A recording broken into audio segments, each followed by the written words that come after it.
जब सृष्टि का आरंभ नहीं हुआ था और जब मृत्यु और जीवन का कोई अस्तित्व नहीं था, तब भी जो वहां थे वही हैं महादेव, भगवान शिव, जो संहारक भी हैं और पालनकर्ता भी हैं, जो मृत्यु के स्वामी हैं और अमर का द्वार भी वही खोलते हैं।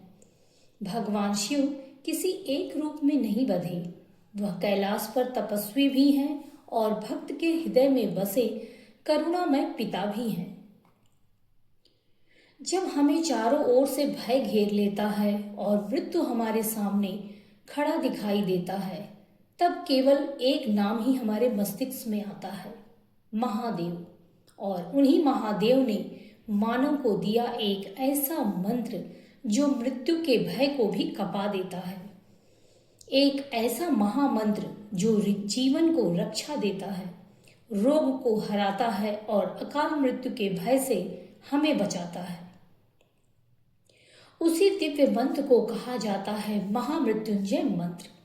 जय श्री हरि, राधे राधे। आज के इस वीडियो में मैं आपको महामृत्युंजय मंत्र की महिमा बताऊंगी, जिसके ऊपर एक छोटी सी मैं आपको कहानी सुनाऊंगी।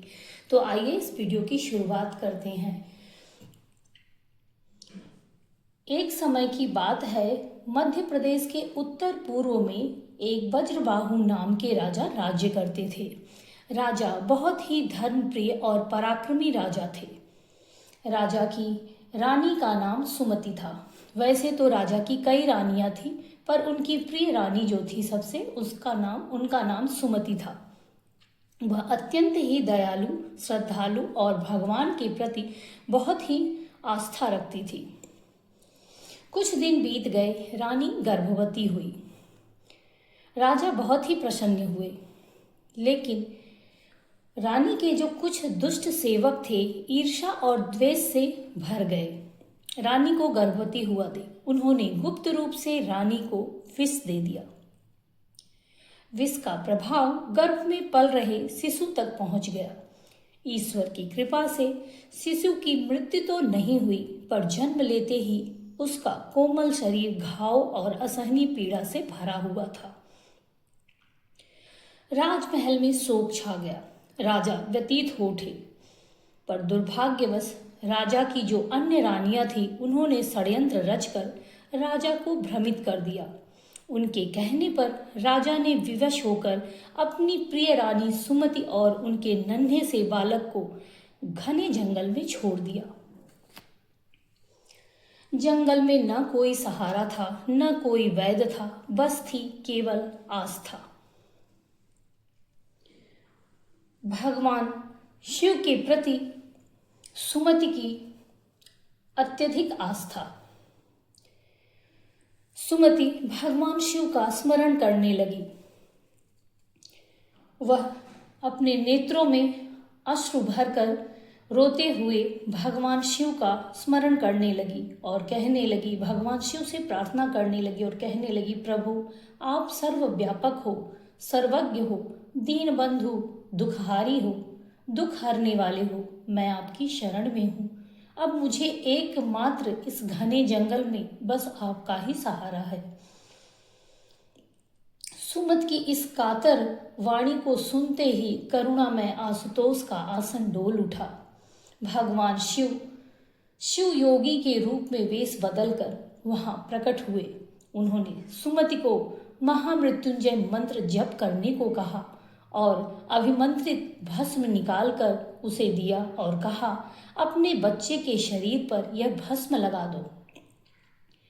भस्म के स्पर्श मात्र से ही उसकी सारी व्यथा दूर हो गई और बालक प्रसन्न मुख हो जी उठा।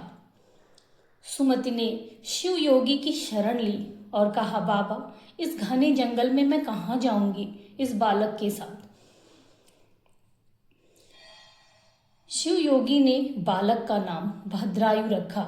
सुमति और भद्रायु दोनों महामृत्युंजय मंत्र का जप करने लगे, भगवान शिव की पूजा आराधना करने लगे।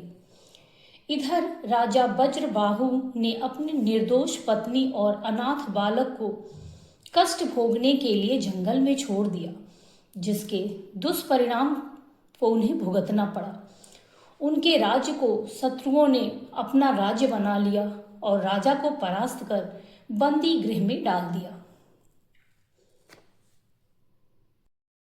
समय बीतता गया। वही बालक बड़ा होकर एक वीर और धर्मात्मा योद्धा बना।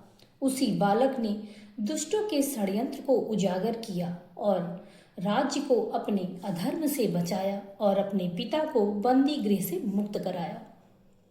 यह था महामृत्युंजय मंत्र का प्रभाव, जो मृत्यु को टाल दे, पीड़ा को हर ले और जीवन में नव चेतना भर दे। यह सब संभव हुआ केवल भगवान शिव की कृपा से और महामृत्युंजय मंत्र की महिमा से, जप से। महामृत्युंजय मंत्र केवल मंत्र नहीं, यह जीवन की रक्षा करने वाला कवच है।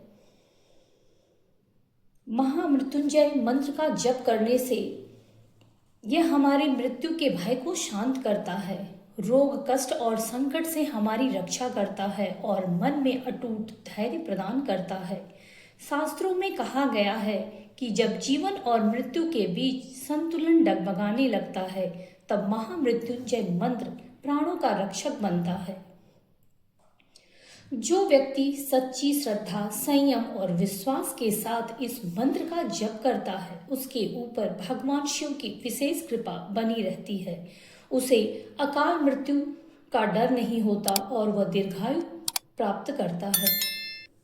तो आप सभी भी महामृत्युंजय मंत्र का जप अवश्य किया करें। भगवान भोलेनाथ की कृपा आप और आपके समस्त परिवार पर बनी रहे। महामृत्युंजय मंत्र के जप से रोग कष्ट और संकट से भगवान भोलेनाथ आप सबकी रक्षा करें। हर हर महादेव। ओम नमः शिवाय।